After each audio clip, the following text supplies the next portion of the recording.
Namaskar. The Gita in life, or the Bhagavad Gita in life. Topic 4. Is it possible to act without any desire? In earlier topics, we have seen how Bhagavan Krishna was inspiring Arjuna to fight in the battle of Kurukshetra. Now this time he came with another aspect of his teachings of doing action, and that without any expectation of win or defeat whatever. In other words, he is advising for a Niskamakarma, or a desireless action, which in many ways a vital teaching of the Bhagavad Gita. The Bhagavan said, "O Arjuna, you have only right to do work, but no right for asking any result. So never do any work out of desire, but also never stop working or doing actions.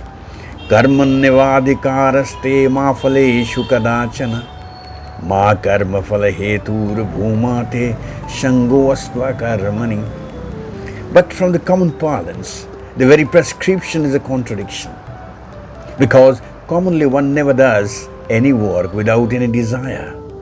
For example, can one drink a glass of water without expecting that this will quench his thirst? Or can one take a meal without a desire to satisfy one's hunger? Or in a very big way, say in an international final match, be it football, cricket or any, can any team representing a country play without having any desire to win? Absolutely not. However, surely the Bhagavan knows it all. Then what's the basis behind such prescription that you have no right to ask for any result while doing actions? Here Sri Krishna said to Arjuna, do your work, your duty, but don't add any desire with it. For actions in actuality are never associated with any desire, which we add individually, and that later opens up the floodgate of sorrows and pains in your life. Every action, when done with an expectation, started creating a network of good or bad results, which we either enjoy or suffer, because both act as bondage later. As Bhagavan said, one should know the difference of karma, bikarma and akarma. In other words, difference of action, bad action and action without attachment. Because the dynamics or movements of action or karma are very deep and complex. Karmano hi api bodhyavyang bodhyabhyang bikarmana akarmanascha bodhyabhyang gahana karmano gati. So Bhagavan advised his friend, better go above the desires of the mind. In other words, one should do work out of a mental state of yoga, living equally both in success and failure. He said, Yogastha kuru karmani shangang tvaktva dhananjaya. Thus, doing action in a balanced mind, one will remain always free and happy. Then Bhagavan Krishna placed the same matter a little differently. He said, O Arjuna, please do fight only as my agent, Nimitya, and surrender everything, every result, win or defeat, life or death, to me. After all, I am everything, all encompassing. As you are mine, working for me, the result too is me.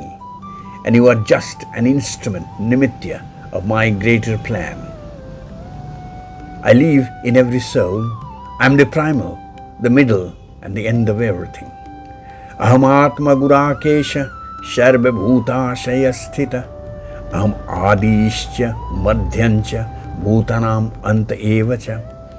And it's also true that desireless action is difficult without surrender to the Supreme Being. So better, as Krishna said, whatever you act, eat, give or meditate, subscribe everything to me.